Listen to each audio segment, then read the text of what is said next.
Everyone, welcome back to GK today. मेरा नाम है नुज़रत सना और इस वीडियो में हम कवर करेंगे current affairs. But before that, if you are looking for the English version of this particular video, you can refer to our new channel GK today 2.0। The link has been given in the description box, you can refer to it from there. इसके अलावा जो भी हमारे Hindi students हैं उनको मैं बता दूं कि ये questions GK today Android application में चल रही हमारी डेली 20 MCQ सीरीज 2022 से लिए गए हैं। इसलिए अगर आप इन क्वेश्चंस को टेक्स्ट फॉर्म में चाहते हैं इसके एक्सप्लेनेशन और क्विज के साथ, तो आप ज्वाइन कर सकते हैं हमारी इस डेली 20 MCQ सीरीज को, जो कि अवेलेबल है जीके टुडे एंड्रॉयड एप्लीकेशन पे। तो अब आपका ज़्यादा टाइम नहीं लेते हुए चलिए शुरू करते हैं। Good morning everyone, welcome back to GK today. और आज हम डिस्कस करेंगे 27 और 28 ऑफ फरवरी के सबसे मोस्ट इंपॉर्टेंट करंट अफेयर्स। तो चलिए शुरू करते हैं। क्वेश्चन नंबर 1, विच स्टेट और union territory recently approved the policy on promotion of foreign investment in the industrial sector. तो कौन सा ऐसा स्टेट या फिर यूनियन टेरिटरी है जिसने एक पॉलिसी हाल ही में अप्रूव की है जिसके अंदर में जो फॉरेन इन्वेस्टमेंट है उसको प्रमोट किया जाएगा, किस सेक्टर में? इंडस्ट्री के सेक्टर में। ठीक है, तो आंसर क्या है यहाँ पे? जम्मू कश्मीर। तो हाल ही में एडमिनिस्ट्रेटिव काउंसिल ने, जिसको चेयर किसने किया? लेफ्टिनेंट गवर्नर मनोज सिन्हा ने, इन्होंने इस पॉलिसी को अप्रूव किया और अब इस नई पॉलिसी में ये एम करेंगे कि जो भी फॉरेन इन्वेस्टमेंट है वो 100 करोड़ से भी ज़्यादा हो जाए और इसमें लगभग 51% का कम से कम फॉरेन स्टेक होना चाहिए। ओके, देखिए इसके अलावा हाल ही में MSME के मिनिस्टर नारायण राणे ने अनाउंस किया है कि MSME टेक्नोलॉजी सेंटर को क्रिएट किया जाएगा। कहाँ पे? सिंधुदुर्ग, महाराष्ट्र में। ठीक है, और लागत कितनी होगी इसकी? लगभग 200 करोड़ रुपए। सिंपली आपको याद रखना है कि सेंटर कहाँ पे बनेगा? महाराष्ट्र में।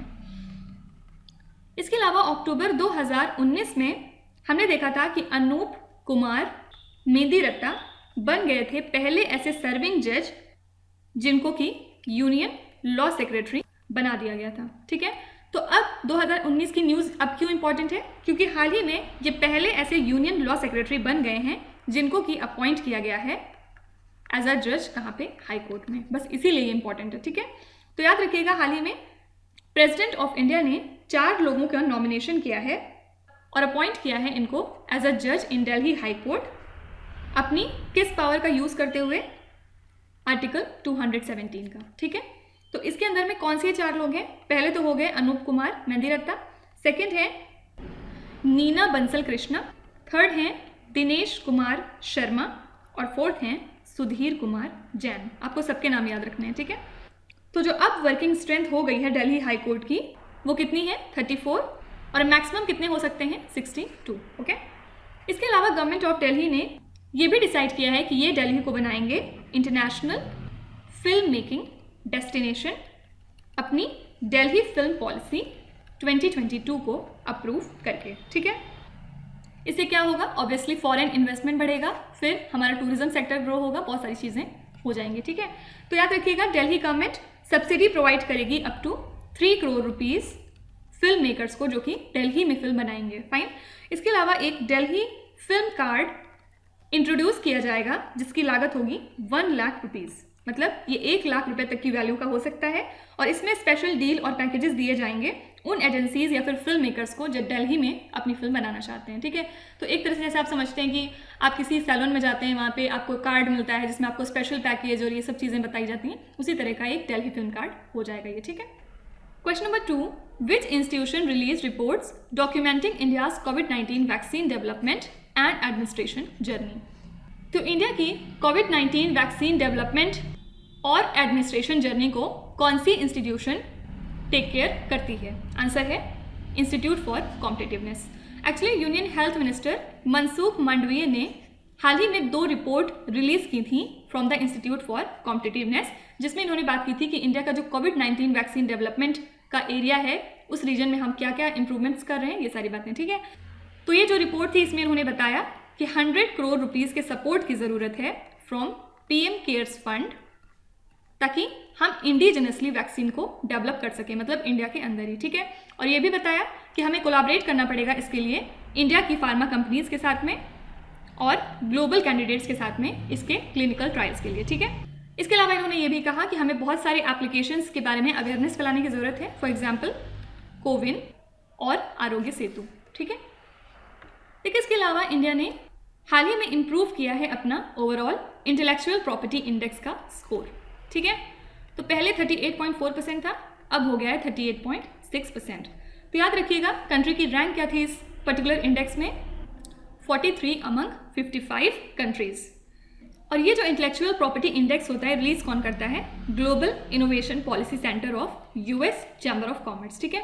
तो टॉप 5 कंट्रीज कौन सी थी इसमें, सबसे पहले प्लेस पे था यूएसए, इसके बाद था यूके, फिर जर्मनी, इसके बाद स्वीडन एंड देन फ्रांस। तो ये टॉप 5 कंट्रीज थी इंटेलेक्चुअल प्रॉपर्टी इंडेक्स में।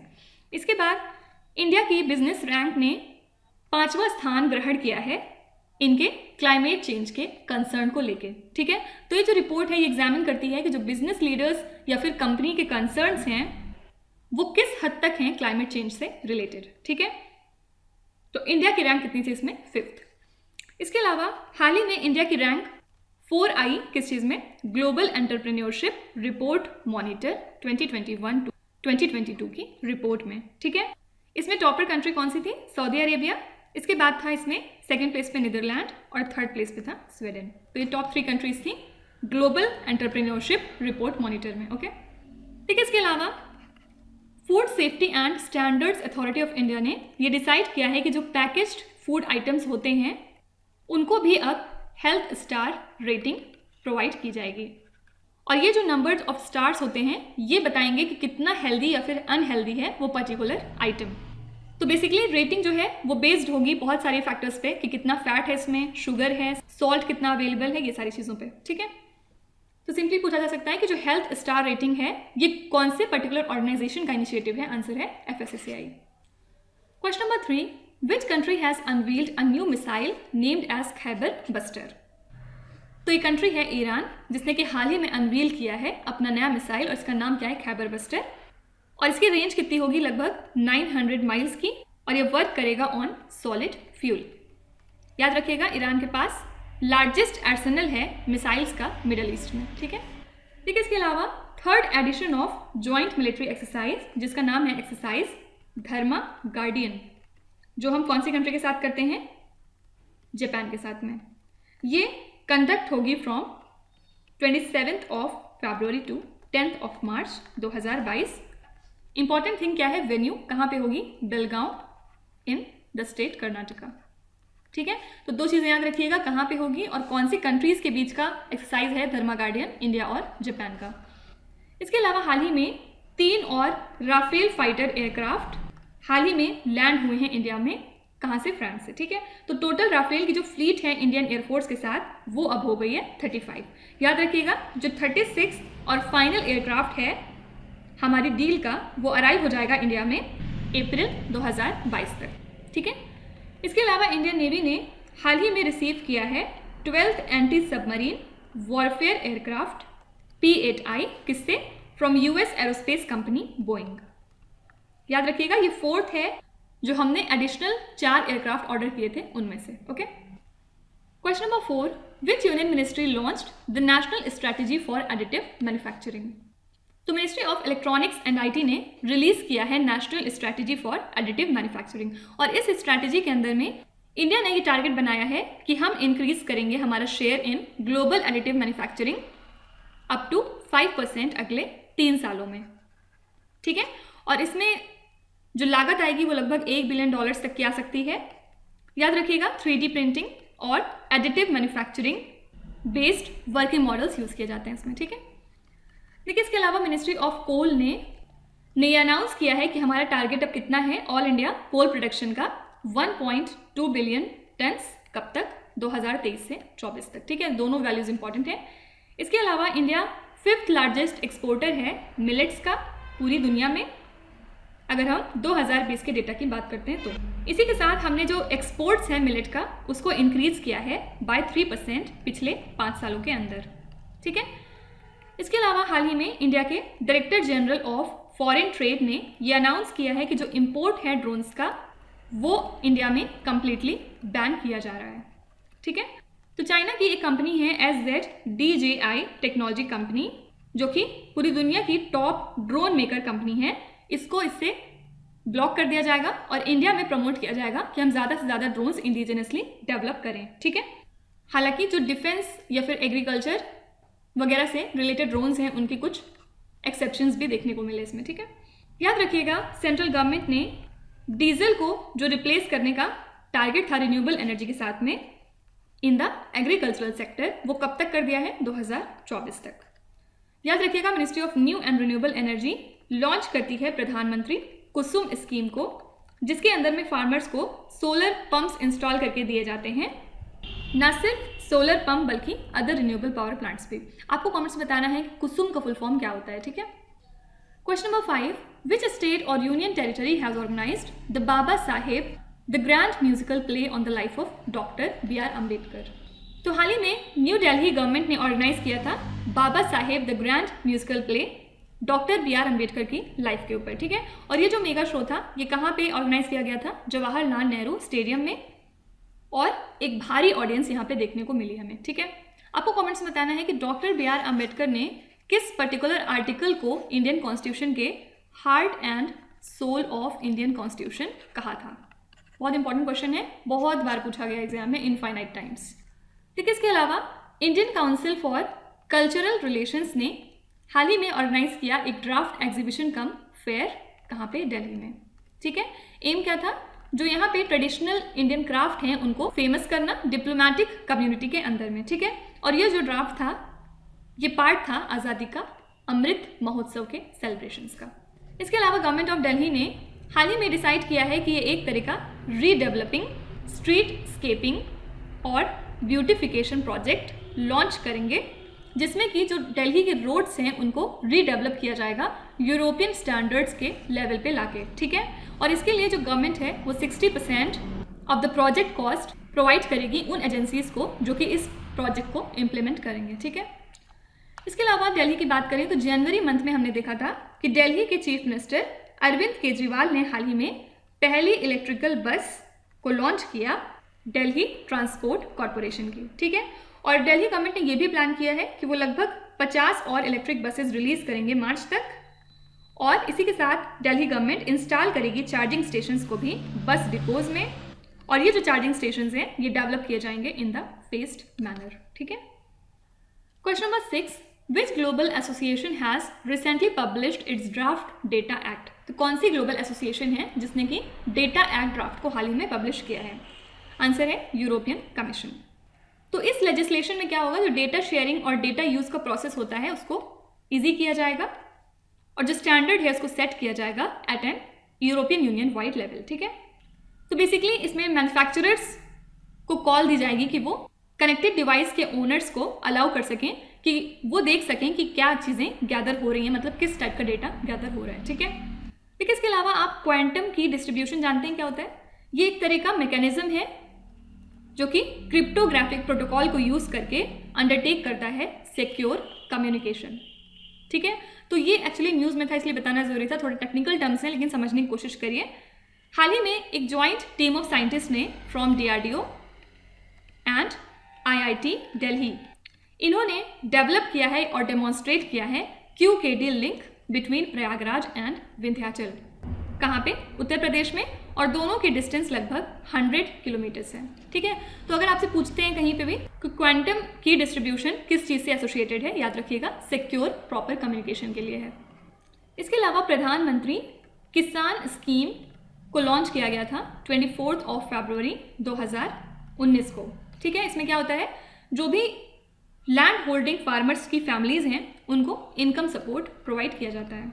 तो इसके अंदर में लगभग 6,000 रुपये पर ईयर के हिसाब से फार्मर्स को प्रोवाइड किए जाते हैं इन 3 इक्वल इंस्टॉलमेंट्स, 2,000 रुपये की एक किस्त के साथ, ठीक है। तो ओवर 1.8 लाख करोड़ रुपीस अब तक ट्रांसफर किए जा चुके हैं इस स्कीम के अंदर में, ठीक है। और किसान का फुल फॉर्म क्या है? किसान सम्मान निधि स्कीम। इसके अलावा याद रखिएगा साउथ अफ्रीका ने हाल ही में लॉन्च किया है अपना पहला सैटेलाइट कॉन्स्टलेशन, जो कि इंटायरली डेवलप किया गया था अफ्रीका के अंदर, ठीक है। तो 3 नैनो सैटेलाइट्स इसके अंदर में लॉन्च किए गए थे फ्रॉम केप कनावरल इन USA, ठीक है। और याद रखिएगा ये स्पेस एक्स के अंदर ये किया गया था, स्पेस एक्स के ट्रांसपोर्टर 3 मिशन के अंतर्गत, fine. Question number 7. Nikarshan Sadan, a dredging museum has been inaugurated in which particular city? तो union minister for ports, shipping and waterways Sarbananda Sonowal ने इनॉग्रेट किया निकर्षण सदन, जो कि एक ड्रेजिंग कॉरपोरेशन म्यूजियम है विशाखापट्टनम में। ठीक है, तो ड्रेजिंग कॉरपोरेशन ऑफ इंडिया ने हाल ही में अपने 45 ईयर्स कंप्लीट कर लिए हैं अपनी सर्विस के, और DCI जो कि एडमिनिस्टर होता है under ministry of ports, shipping and waterways, ये एक स्पेशलाइज्ड मैरीटाइम यूनिट है ड्रेजिंग की और लैंड रिक्लेमेशन की। ठीक है, देखिए इसके अलावा प्राइम मिनिस्टर नरेंद्र मोदी अब इनॉग्रेट करेंगे 9,802 करोड़ रुपीस का सरयू कैनाल नेशनल प्रोजेक्ट, कहाँ पे? उत्तर प्रदेश के बलरामपुर डिस्ट्रिक्ट में। ठीक है, और ये जो प्रोजेक्ट है ये 5 रिवर्स को बेसिकली कनेक्ट करती है। कौन कौन सी रिवर्स हैं ये? घाघरा, सरयू, राप्ती, बेनगंगा और रोहिणी। फिर हरियाणा गवर्नमेंट ने हाल ही में लॉन्च किया है खेल नर्सरी स्कीम, ताकि स्पोर्ट्स को बेसिकली प्रमोट किया जा सके। ठीक है, इसके अंदर में स्पोर्ट नर्सरीज को स्टार्ट किया जाएगा गवर्नमेंट और प्राइवेट कॉलेजेस में। और एम क्या होगा? स्पोर्ट नर्सरीज इसलिए बनाई जा रही हैं ताकि इसमें उन स्पोर्ट्स की प्रैक्टिस कराया जाए जो कि ओलंपिक्स, एशियन और कॉमनवेल्थ गेम्स में आते हैं।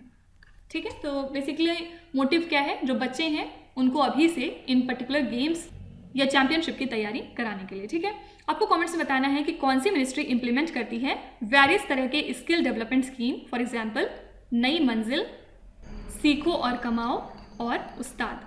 आपको कमेंट्स में उस पर्टिकुलर मिनिस्ट्री का नाम लिखना है। ठीक है, question number 8. Vishakha guidelines seen in the news sometimes was associated with which issue? Actually Vishakha guidelines pass हुई थी by the supreme court of India, कहाँ पे? विशाखा में, और अदर स्टेट ऑफ राजस्थान में।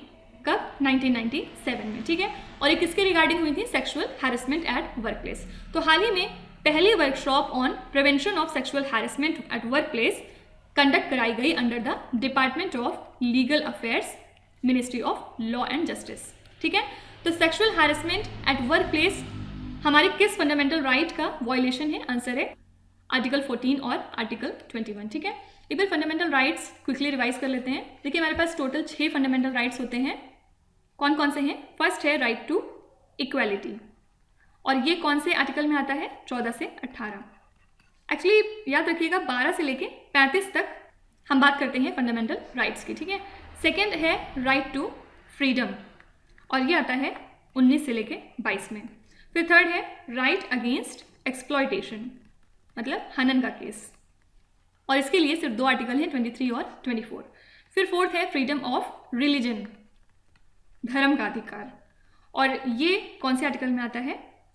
25 से लेके 28 तक में। ठीक है, फिर फिफ्थ है कल्चरल एंड एजुकेशनल राइट्स, और इसमें बात करते हैं हम 29 to 30 आर्टिकल में।